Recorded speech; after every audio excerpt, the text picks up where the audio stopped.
What's up, guys, and welcome to another episode of this doesn't have a name. If any of you guys have name suggestions, please let me know and comment down below in the comments. I'm sort of thinking like Sloane Knows talks or something like that, but it's not definite. Anyways, this is just an episode where I talk by myself, no guests, so let's see how it goes. All right, so we're 2 weeks into the NBA season. And here are some just overall big takeaways from the media, right? The Cavs and the Thunder are the only two undefeated teams. The Jazz, unfortunately, still haven't won a game. The Bucks are really bad. Bronny scored his first points, and Joel Embiid got into a physical altercation with a member of the media. So a lot of stuff's going on. My biggest takeaway is that the Dubs are 5-1. And, you know, Steph has only really played 2.5 of those 6 games, which is very exciting. We went 2-0 against the Pelicans, so it must suck to be a Pelicans fan, just saying. But it's been big. I've loved all of our signings from the off season. Kyle Anderson has been great. D'Anthony Melton had a little injury problem, but he's worked out for us. But the most important Warriors pickup of the season has been Buddy Hield. All right, so let's talk about Buddy. One thing that I wanted to say, I noticed a no context NBA moment before I go into this. When I looked up Buddy Hield to get some of his specific stats down on ESPN, it said Buddy Hield dash Golden State Warriors shooting guard, and then there was a picture of D'Anthony Melton, which I liked. So, if no context NBA takes that, hopefully I get credit. Anyways, I've been seeing a lot of questions that have asked, has Buddy already filled Klay's shoes? Now, that's offensive to Klay Thompson. Buddy hasn't and will never, unless he somehow finds a way to win 3 chips, fill Klay Thompson's shoes. But I do believe that these first 6 games have been incredible and that they have filled Klay Thompson's shoes from last season. Not the Klay Thompson that we know and love, not 37 points in a quarter, not 60 points on 11 dribbles Klay Thompson, but Klay Thompson from the 2023 to 2024 season. I believe that in these 6 games, those shoes have pretty much already been filled. Buddy's been a great fit for the Warriors. So far, 6 games in, he shot 51% from the field. He scored 19 in the fourth quarter, and he is the leading scorer for the Warriors with Steph hurt. And I just can't think of a more perfect second-hand man for Steph. Andrew Wiggins has also been really stepping up, especially when it comes to scoring. Last year, he was a little inconsistent, I would say. There was games where he would go off, and there was games when he wouldn't really break 15 points. And so I've really loved what I've been able to see by guys on the Warriors that are not named Steph Curry putting up real big numbers. That's been really nice to see. On the topic of Steph, I think it's interesting because, he's only really played 2.5 games. Buddy Hield is the leading scorer. But from what I've seen so far, this doesn't really seem like it's going to be a 30 points per game season for Steph. It looks a little bit more like he's going to step into a more traditional point guard role and get a lot of other guys, the Jonathan Kumingas of the world, an opportunity to really come out of their shell, which I really like to see. In his first game, he was, I think, either one rebound away from a triple-double. So if this is a Steph Curry triple-double season with, a few 40-point games scattered here and there, as a Warriors fan and with Buddy Hield slaying like this, that is what I want to see. Okay, let's move on.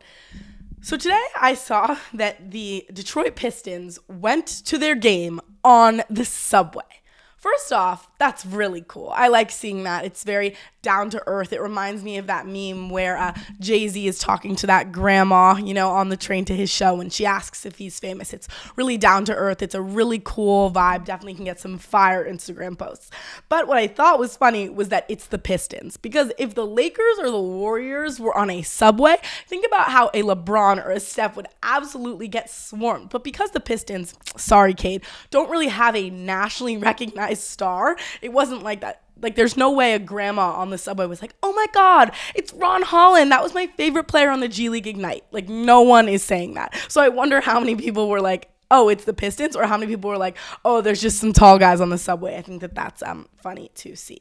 But I would like to see that again. I want to see, the Celtics or something hop on the subway. That'd be cool to see. Okay, happy Halloween. I want to move into a little bit about Halloween costumes. So first off, I want to talk about Wemby's costume. I'm sorry if I pronounce this right, but I think it's Kaonoshi.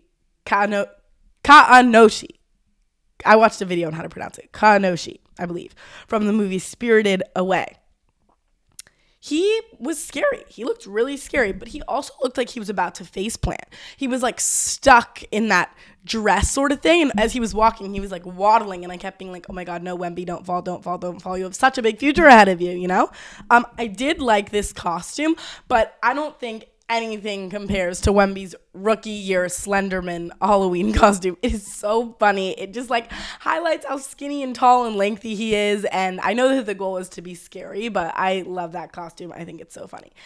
So that was my honorary mention for NBA player Halloween costume. Jay Huff of the Memphis Grizzlies, you know, he went to the University of Virginia dressed up as Kyle Kuzma. That was my winner. It was hilarious. The outfit was so spot on, from the beanie to the length of the sweater. In fact, he actually exaggerated the length of the sweater, you know. Instead of, I think Kuzma's sleeves were about to his knees, Jay Huff's sleeves were dragging on the floor. I really like to see that. I believe a few other people in the media, I think Taylor Rooks also did a costume similar to that, which I really like to see. It's funny to see other NBA players act as other NBA players. Anthony Edwards was Mr. Incredible, which is cool, but I feel like he missed out on a perfect situation to be Ant-Man, you know? Like, I'm not really a superhero person, but it still would be really cool to see Ant be Ant-Man. So, Anthony Edwards, if you're listening to this next year, I think we all want to see you dress up as Ant-Man.